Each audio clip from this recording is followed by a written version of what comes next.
एक आदमी स्कूल में छुट्टी का घंटा बजाता था। एक दिन स्कूल के नए प्रिंसिपल की नजर उस पर गई तो उसने उससे पूछा, कितना पढ़े लिखे हो? आदमी ने कहा, साहब मैं अनपढ़ हूं। प्रिंसिपल ने यह जानते ही उसे स्कूल से निकाल दिया गया। अब वो बेचारा क्या करे, भूखे मरने की नौबत आ गई। फिर उसने समोसे बेचना शुरू किया। ऊपर वाले की कृपा रही और उसने जी तोड़ मेहनत की। दुकान चल गई। खोमचे से घुमटी हुआ, घुमटी से बड़ी दुकान, फिर बाजार की सबसे फेमस दुकान। आगे चलकर वो शहर का जाना माना सेठ बन गया। उसकी ख्याति सुन एक पत्रकार आया उसका इंटरव्यू लेने। बाकी बातों को पूछने के बाद उसने पूछा कि आप कहां तक पढ़े हैं। पत्रकार को भी यह जानकर बड़ी हैरत हुई। पत्रकार ने कहा कि आप पढ़े लिखे नहीं हैं, फिर भी इतना बड़ा व्यापार किए, इतने सफल हैं। मैं सोच रहा हूं कि अगर आप पढ़े होते तो क्या कर रहे होते? सेठ ने कहा, स्कूल में घंटा बजा रहा होता। बात तो सही है। पत्रकार बच्चे से, क्या नाम है बच्चा? बच्चा बोला, पप्पू।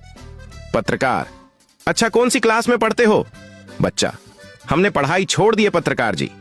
पत्रकार बोला, पढ़ाई छोड़ दिए, पर क्यों? बच्चा बोला, पढ़ाई हमें बहुत कंफ्यूजन कर रहा था, इसलिए हमने पढ़ाई छोड़ दी है। पत्रकार, कंफ्यूजन कर रहा था कैसे?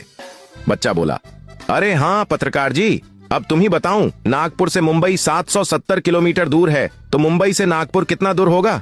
पत्रकार, 770 किलोमीटर।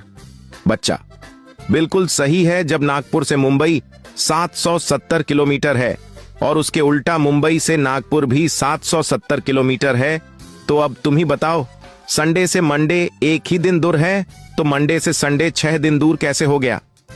पत्रकार जी अब कोमा में हैं। एक फिरंगी और एक सरदार ने समुन्दर के किनारे एक बोर्ड देखा जिस पे लिखा था, डूबते को बचाने वाले को 500 रुपये का इनाम। फिरंगी बोला, मैं समुन्दर में कूद जाता हूँ, तुम मुझे बचाना।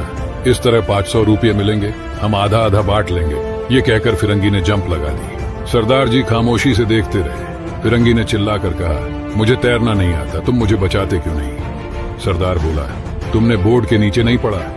नीचे लिखा था, लाश निकालने वाले को 5000 रुपये का इनाम।